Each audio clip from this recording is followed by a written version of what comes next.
This is Brad, and I am in the farmhouse. It is 11 degrees Fahrenheit outside, and we're at least glad that the ice is gone. So, the cold weather's one thing, but the ice has really been burdensome here. And as a matter of fact, I was heading into town to go check the mail, and a couple of trees had fallen down. One we were able to cut through, as I told you about. When I came around the corner, another tree in our hauler had come down and it actually had covered the road. So we actually had to go over into a ditch, all the cars going through here, because we had to get out of the hauler. Like I said, there's only two ways out here. And the one area is completely blocked by trees. And so we had to go around. But I want to say something. The linemen in the county, they are excellent. I'm going to go down and personally thank them after everything is cleared up a bit. They have been magnificent. And by the time I came back from town, about 6 miles away, that they were already chopping up the tree and clearing things out. So we have the ice is gone. Yesterday melted away, but last night went down into almost into single digits last night. So there's some things that we have to take care of on that. I want to thank you for joining me today. Look, there's Velvet there. Good morning to you. As everybody's coming on in here, I really appreciate you joining together. Tony is here. Tony is a wonderful, wonderful moderator from Texas, and we want to be in prayer for Tony's pastor.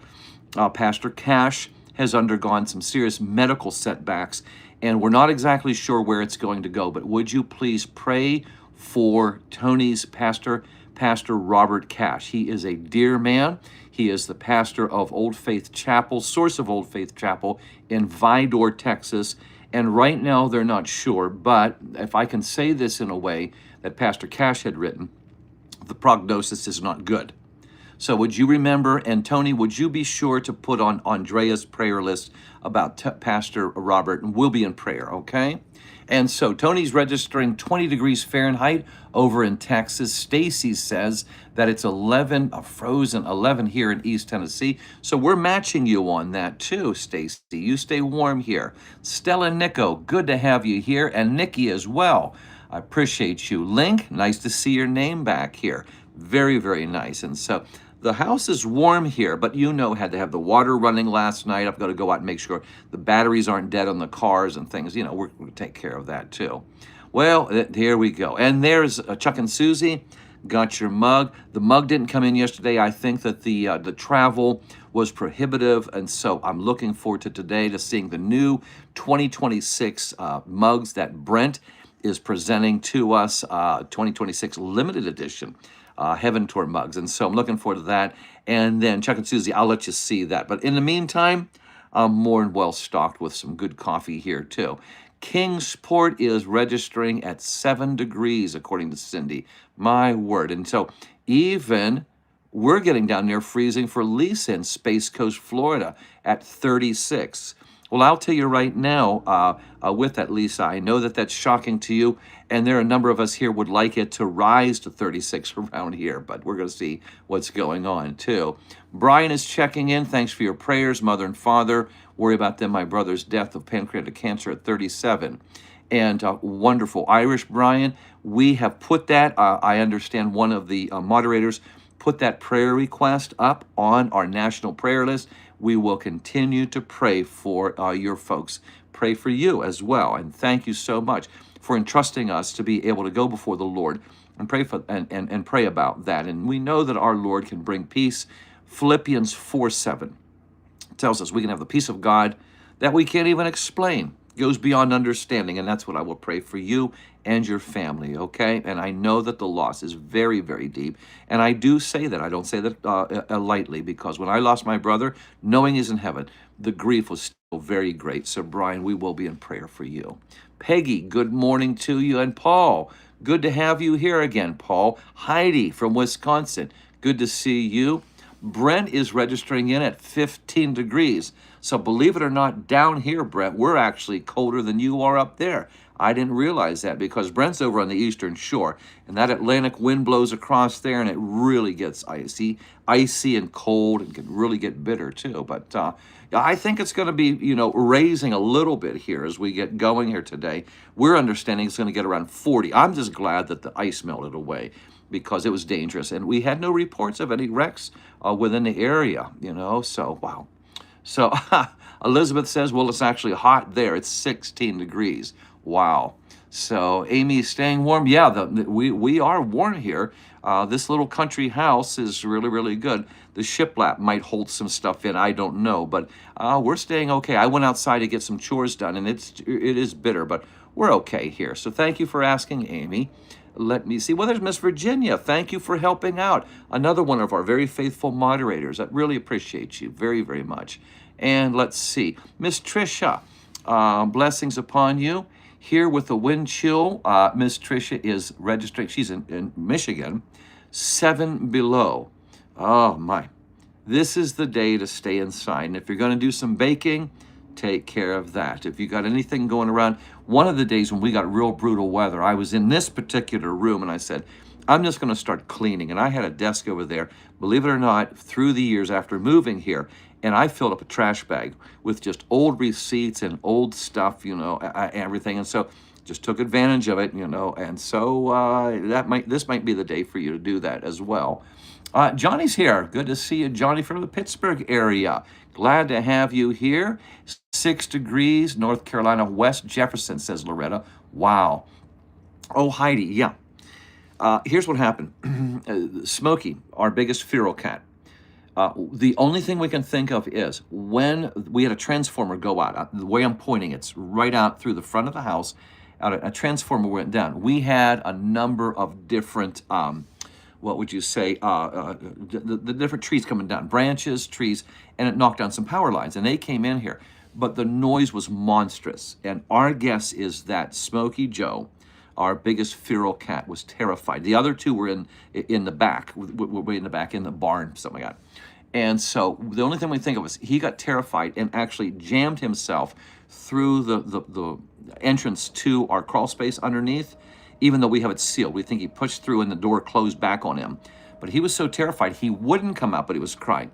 So yesterday, they've all been gone for a long time. And so I just left the door open, called to him, because it'd been about a day or so without eating. And he came out, so he's over here, and he's enjoying life now. So I think that the trauma is over from that. But they're still out here, the farm across from us. A lot of heavy equipment. They're taking care of downed trees and such. So thank you so much for your question on that. Lisa, yes, we are taking care of ourselves. It's very, very good. Let me see who else we have here. Estella, good morning to you as well. And let's see, Nikki is also here. Lisa is here. Good to have you. And I appreciate you all being here. Now, I've got a lot to share with you. Oh, you know what? I hear him out there. It's our propane guy. Hang on a second. Awesome. I called right before the storm and said, well, if you get a chance, come over here and top us off. He's out there right now. This is life out in the sticks, friends. So I hear the noise over there, but I can hear him banging against the propane tank. Awesome, because we need it. We're down to like 20 pounds, so wonderful. Okay, now, got a lot to go over. And if you hear a little noise out here, that's him going around. I'm completely happy with that, all right? Verses. This is the 5th week. Let's go over what we had so far, okay? Oh, before we get going, don't forget this. Tonight, 6 to 7, Heaven Q&A time right here on YouTube. The minute we get started, there's a question, we go. I have no set program on teaching anything. I'll have some on the side if things start slow. But within the past couple weeks, Johnny and Lisa can verify this, or other moderators can verify this, that it's almost within the first minute, people start asking questions. Awesome. So that is tonight, 6 to 7. It is Eastern Standard Time. Don't forget that. And it's here on YouTube. I will invite our TikTok friends over. But when you come on here, we go to the scripture. I'll remind you if you're new here, I don't go through opinion or conjecture. That's just a waste of time.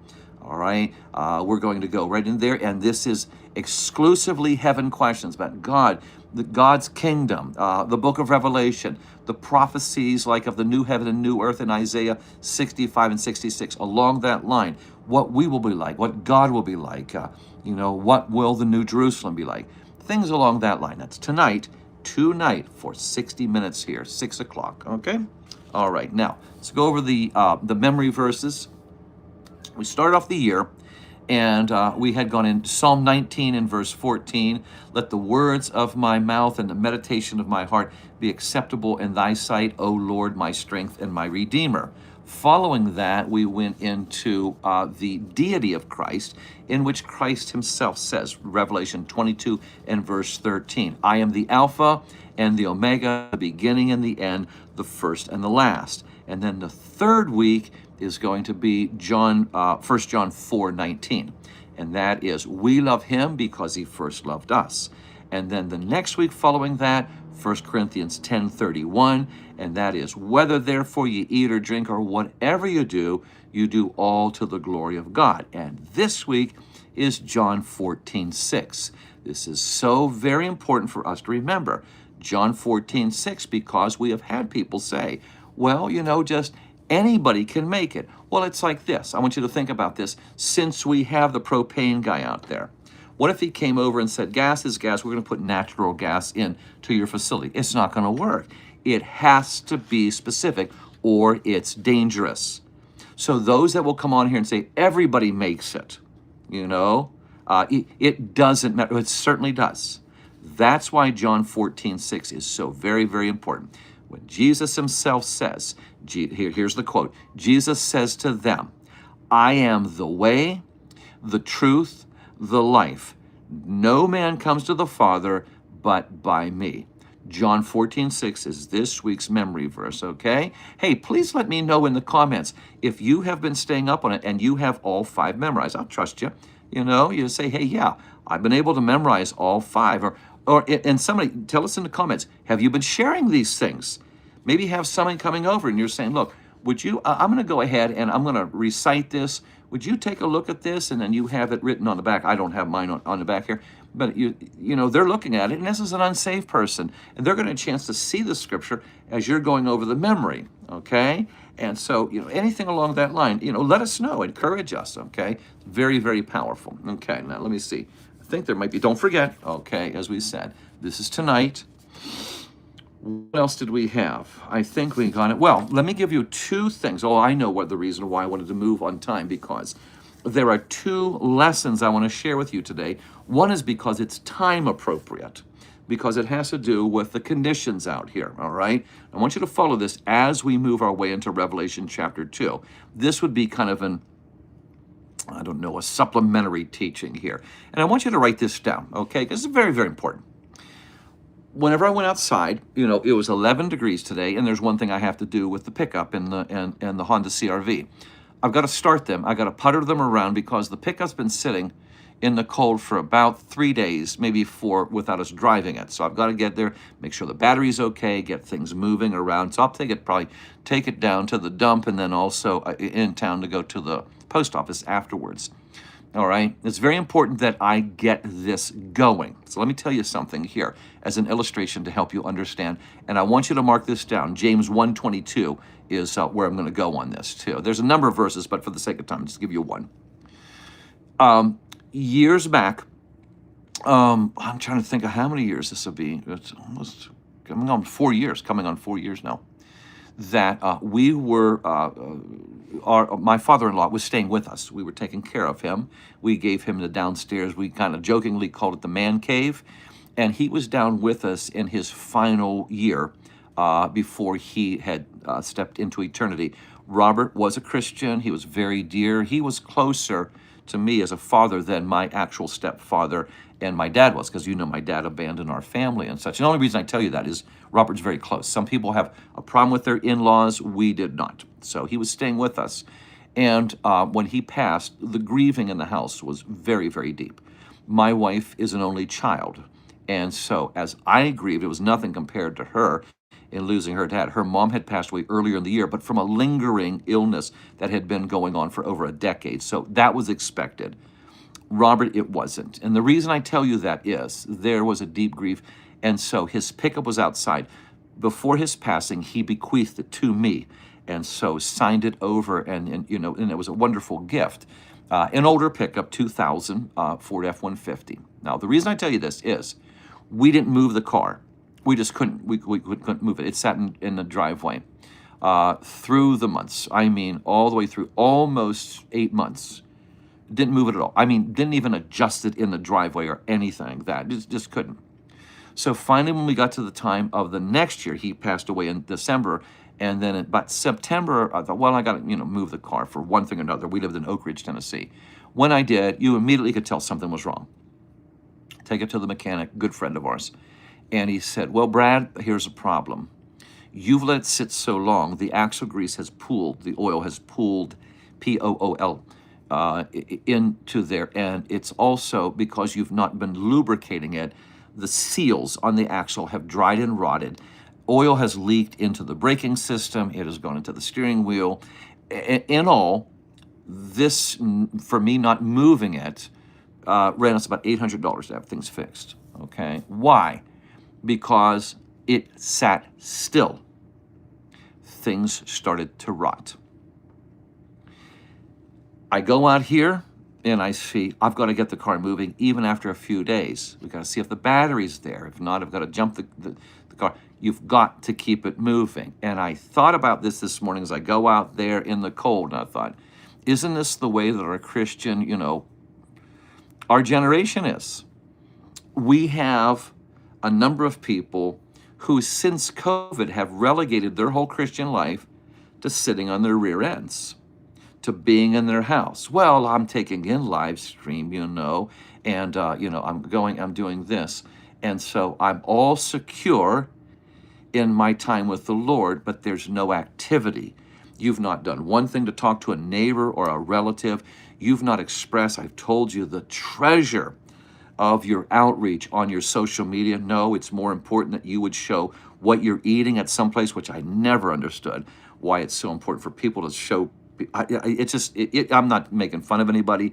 I just don't get it. I don't get it when somebody says, hey, look at the omelet that I had for breakfast. But why? I mean, we know what that is, and some people act like they created. No, that guy in the back made it. I just don't get it. Okay, and there's nothing wrong with this is our vacation. We had a wonderful time. Look, we do this, but some people are constantly doing that, and the beauty of the opportunity of sharing on social media your testimony to the Lord, an instruction, something that happened to you, a wonderful verse, and how this can apply, and sharing it in a way, and you can take your time and put that on there and post that, and people won't do that at all, and people won't extend themselves. You know what's happening? You are just like the pickup. Things are drying out, so it's becoming harder and harder, and it's going to be so hard. Like I said, I was able to make it down to the mechanic, but the car was really running rough. And he says, I'm glad you brought it in here now, or it would have been a lot worse. Why do we content ourselves on sitting still? Well, and I've had people call me pastor on here. I am not your pastor, and I certainly don't hope, I hope that you are not taking this time and this is your instruction, and you're not meeting with people, you are not fellowshipping with flesh and blood people, and things. I just don't understand it, okay? And so with this, I'm going to encourage you, remember this in the pickup. Well, look, it's the same thing here. It was 11 degrees overnight. What did I have to do? I actually had to set alarms, all right, up. So I had to come up here and make sure the water is running, everything, and double check, and have heaters over here near the pipes, even though we have it insulated. You just got to be sure. You have to keep the water running at a trickle. You've seen all these plumbers on social media telling you, you've got to get it running. If it sits still, it will freeze. Is that not an illustration to the Christian? You sit still, you freeze. So many of my dear friends have been on here for, I don't know, a year, 2 years. I'm going to ask you something. I'm going to ask you something very bluntly. Have you done one thing to reach your neighbor, to reach your family, to reach your community for Christ?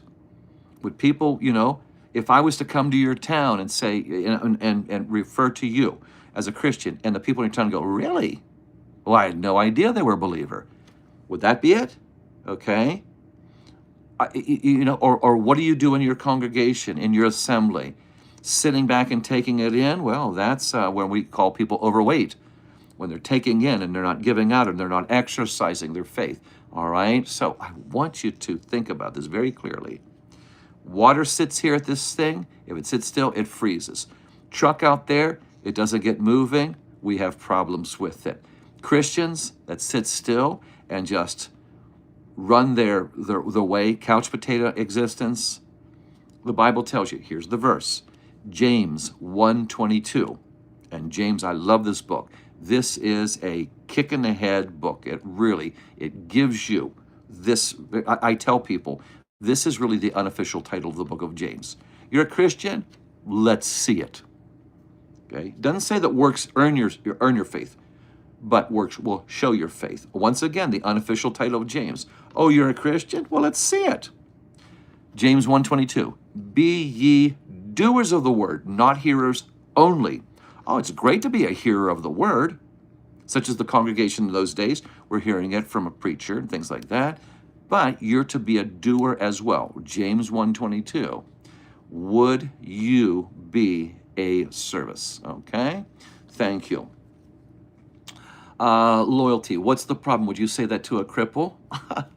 You have got the right question. Do you know my senior pastor here, Loyalty, is a quadriplegic? Okay? So why don't you sit back before you get angry, because I'm going to keep my temper here. You have such a limited thinking. I'm stunned.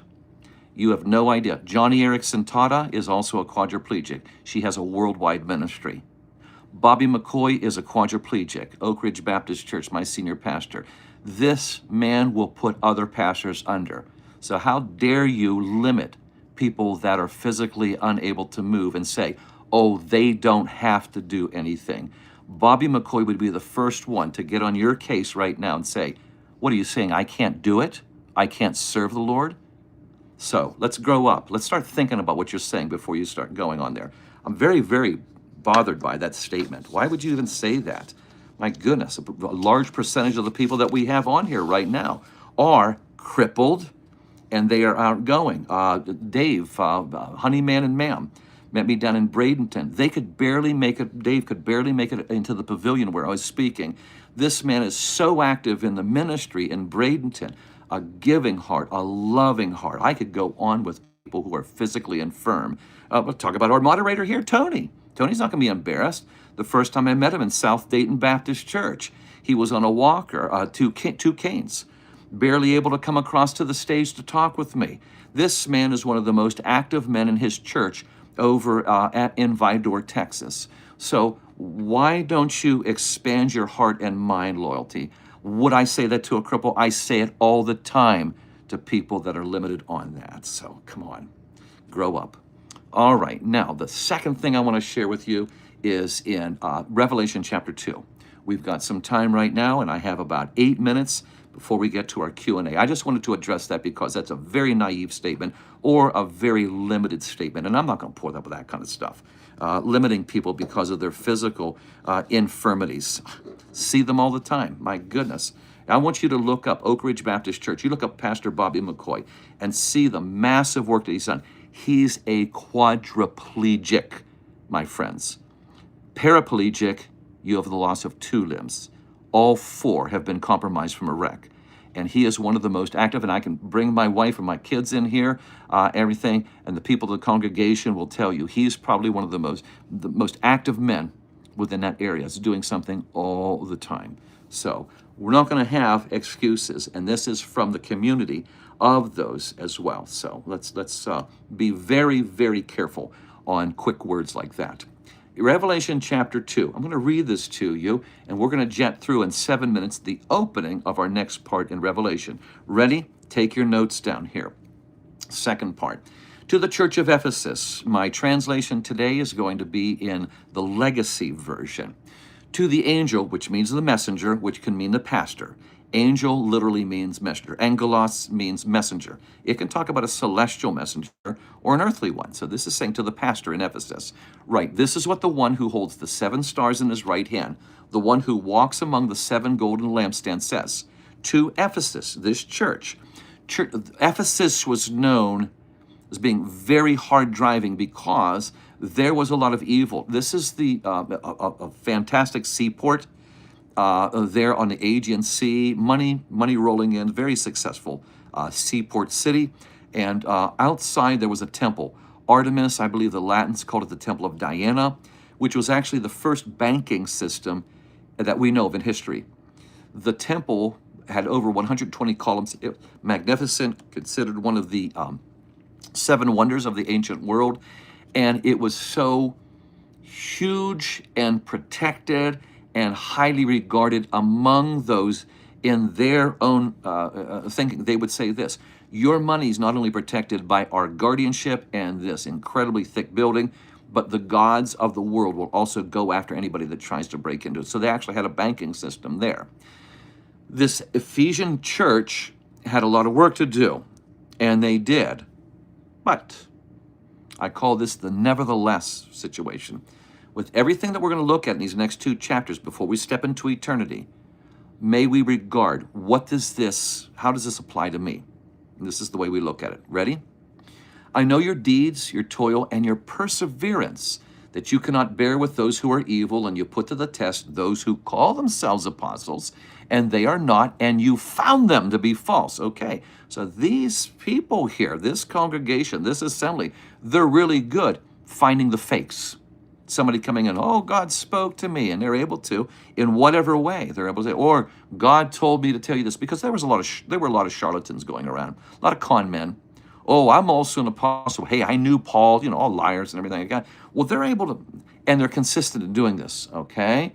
They have not been weary in this. Listen to this. You have perseverance. You have endured for my name's sake, which means that they were able to bear up all of these things. There, no doubt they had all kinds of opposition from this successful and very worldly town, and they didn't bend over on this, okay? They didn't fall down. You have not grown weary. Wow. But, and that word Allah in the Greek can also mean nevertheless. Maybe you have King James Version says nevertheless. So I call this the nevertheless situation here. Nevertheless, I have this against you. You have left your first love. Now, one translation says, and when I grew up, they would refer to this. They said, you lost your first love. You didn't lose it.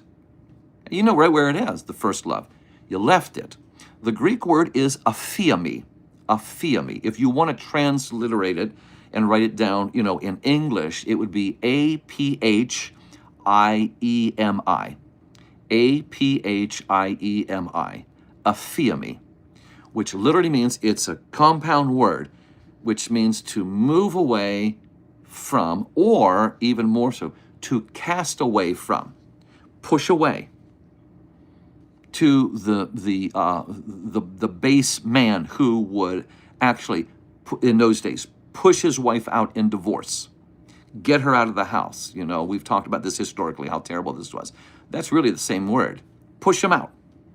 You have pushed out your first love. You've divorced your first love, is basically what it's saying. Aphiemi, you've cast out your first love. You didn't lose it. You know exactly where it is, and you got rid of it, all right? So you're involved in ritual, in liturgy, in habits, things along that line, and you left it. Remember where you've fallen. Repent and do the deeds you did at first, the very first time. Remember the days when you first got saved and how you were so excited sharing with people. And maybe some people that are watching right now, it's just gone cold. Really sad. I'm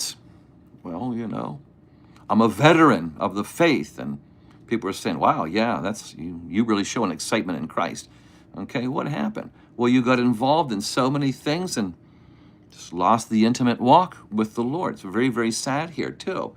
And it says, if you do not do this and change, then I'm going to come and remove your lampstand out of this place until you change. Repent, metanoeo, really means to turn 180 degrees, to start doing. All right?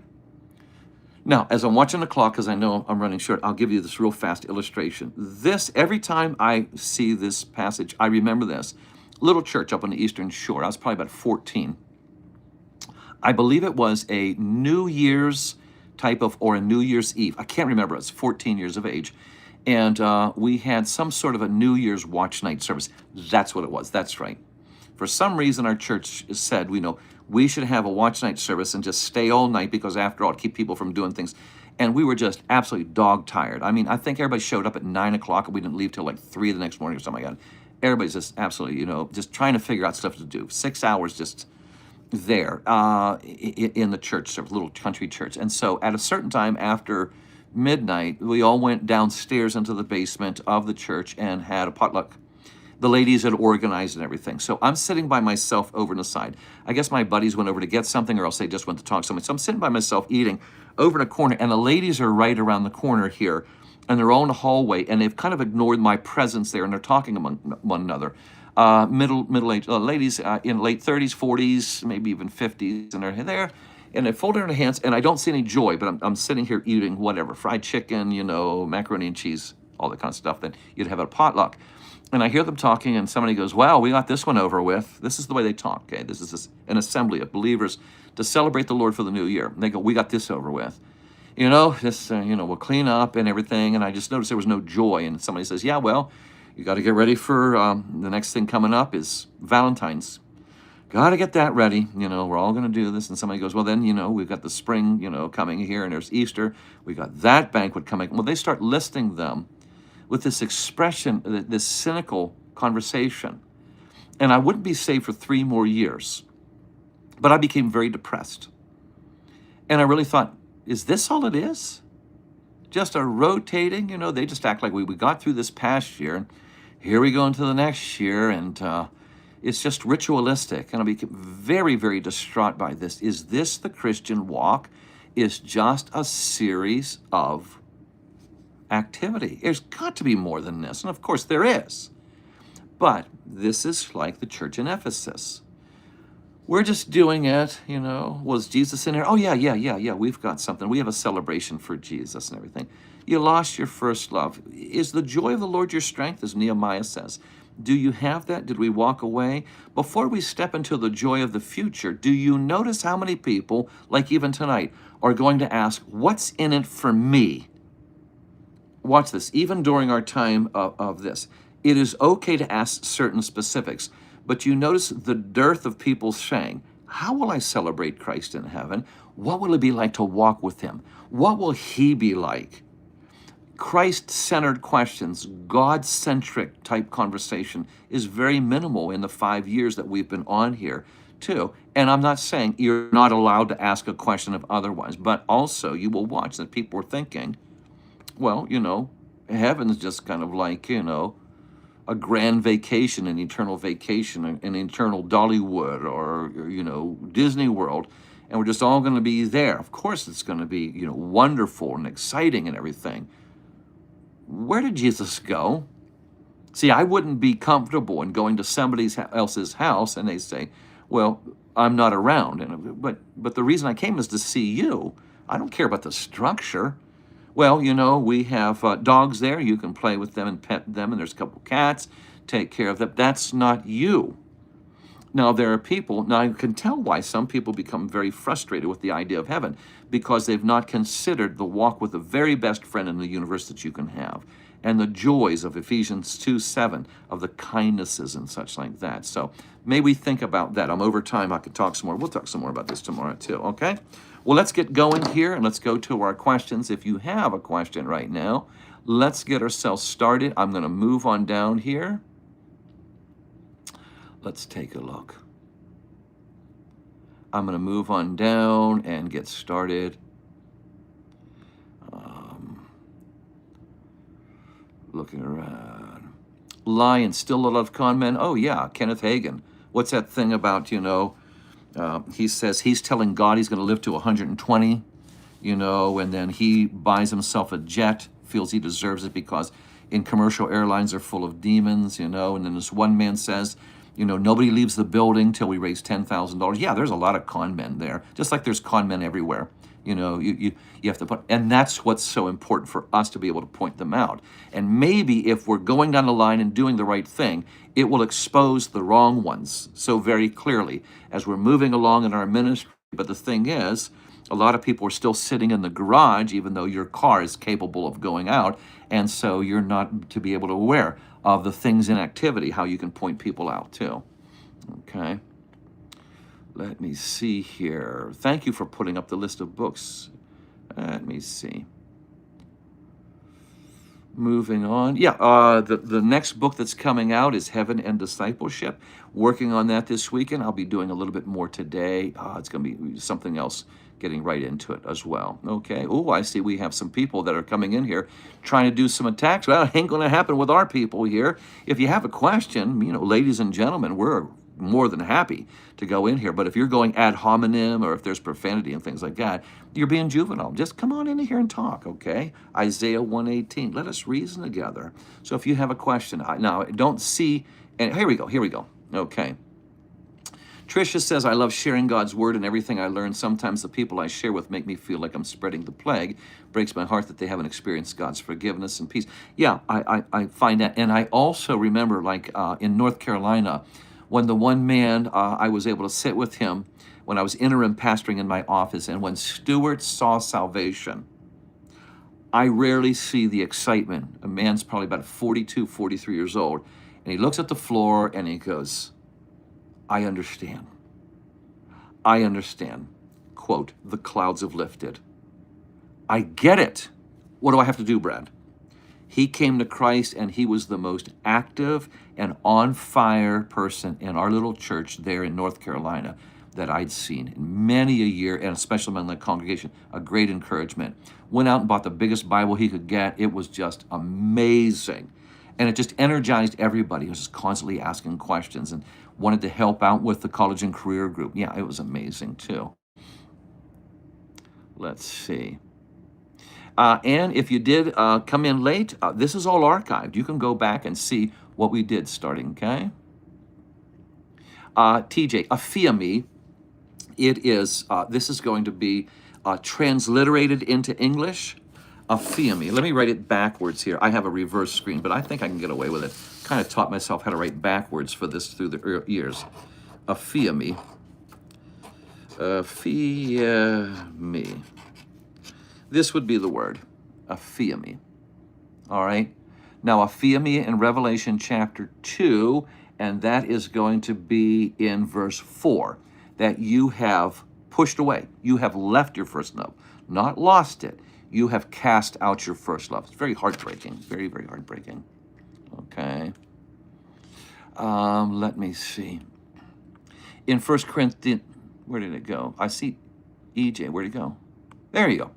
In 1 Corinthians 5, Paul goes on a long diatribe about the need to remove someone and hand him over to Satan to sacrifice his body to save his soul. There's a lot of ways to interpret that, but I don't see how this man is going to heaven with this method. Okay, here's what it is. It's a very good question, EJ. This man is in deep sexual sin, okay? It's really perverted. And the church, the problem of the church is they're approving it. As would be today, they're kind of like this. This would be pretty equivalent to the last verse, the last church we'll see in Revelation chapter 3, the church of Laodicea. They're like, hey, look, who are we to judge? I mean, everything, let's all get along, okay? So Paul is really going after the church first. Because I don't get it. Why are you approving this? You're becoming a laughing stock even among the Corinthians, and that was a bad city. The history of it, they are really sexually deviant. And they're actually chuckling about the church saying, well, we're like you and we can all get along, can't we? Okay? So what he says is this. This man who claims to be a believer, and only God knows the heart, has delved into sexual immorality. And they said this, we're praying that God would straighten him up so much that we're saying, God, do what you have to do. Now, what they're saying is, if God has to bring a physical confrontation to save his spiritual condition, then so be it, all right? Before he goes worse and worse and worse, all right?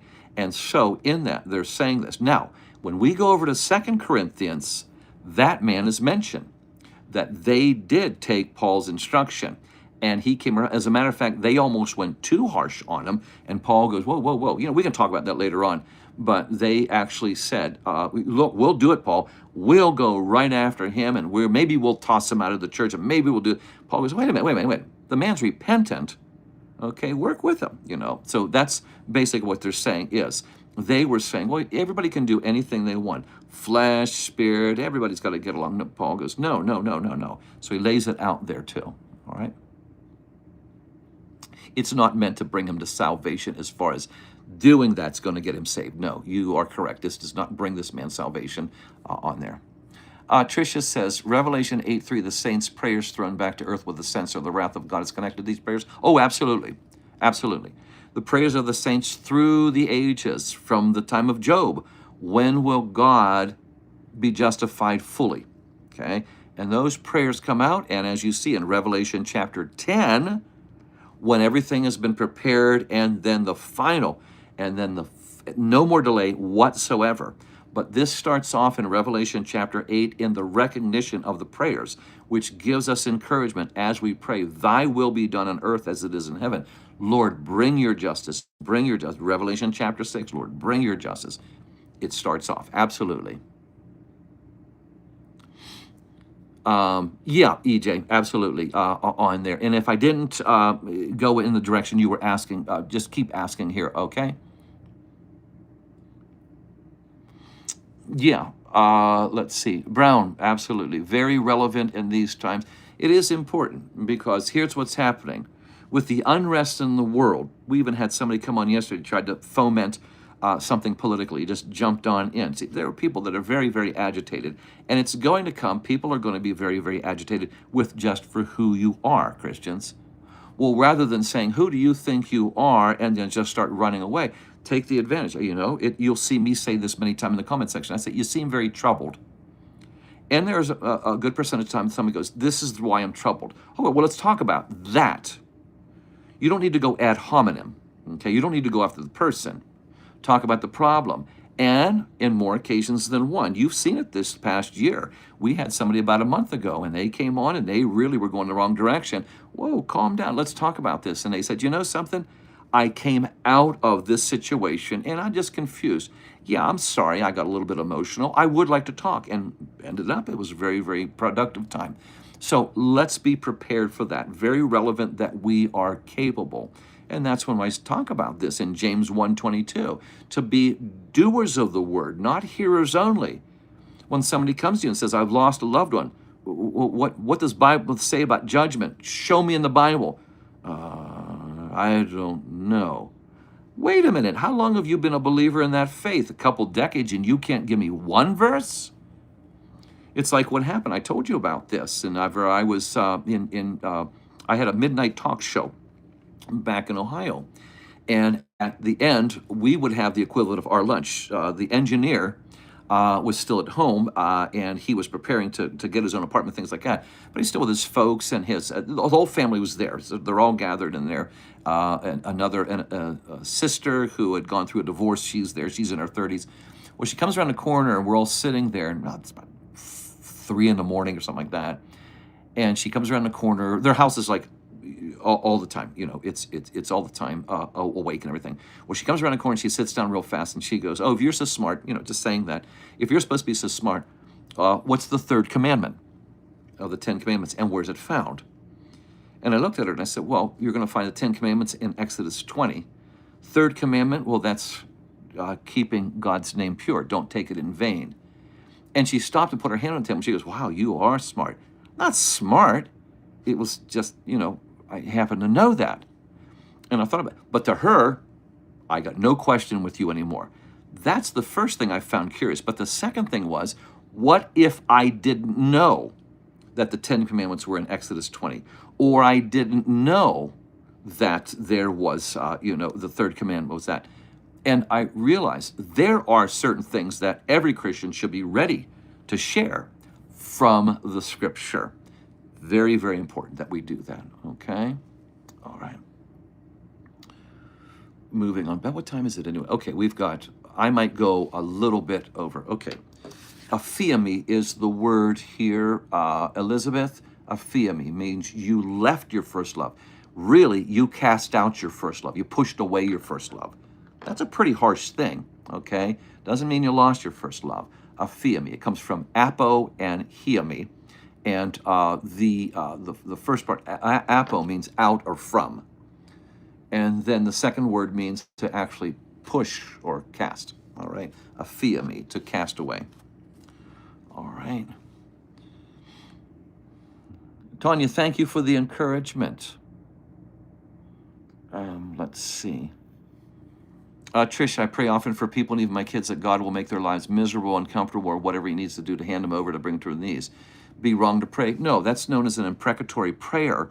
That's just a fancy word, but it's this. Sometimes we just say, Lord, do whatever you have to do. And that's really, we've seen that a couple of times, what EJ was bringing up. And we just said this man was getting so far into deviancy, the testimony of the Lord was being laughed at and things. And basically, he was saying, the congregation would say, Lord, do whatever you have to do to bring him back. All right? And there have been people in my experience, and yours too, and they said, I was going along, I was doing this and that, and suddenly there was a car wreck, or maybe there was a financial setback or things. I remember in Arizona, there was a gentleman came and talked with our youth group as well as the men's retreat. He was a member of the church. He was a millionaire at the age of 20. This man could make money hand over fist. And he was a believer, but he said, money became my God. I couldn't stop making money. Anything I touched. And I became arrogant, or I stopped going to church because I could make money on Sundays. I was moving away, and I was influencing people to, money's the king. And his wife kept saying, this is dangerous. I don't care about it. We have enough that we could even retire on now. He was newly married. I think he was 21, I'm sorry. And it happened. And he made another investment and threw all their money, and he says, we will become billionaires with this. And it went totally flat. He lost everything. Everything. We were stunned.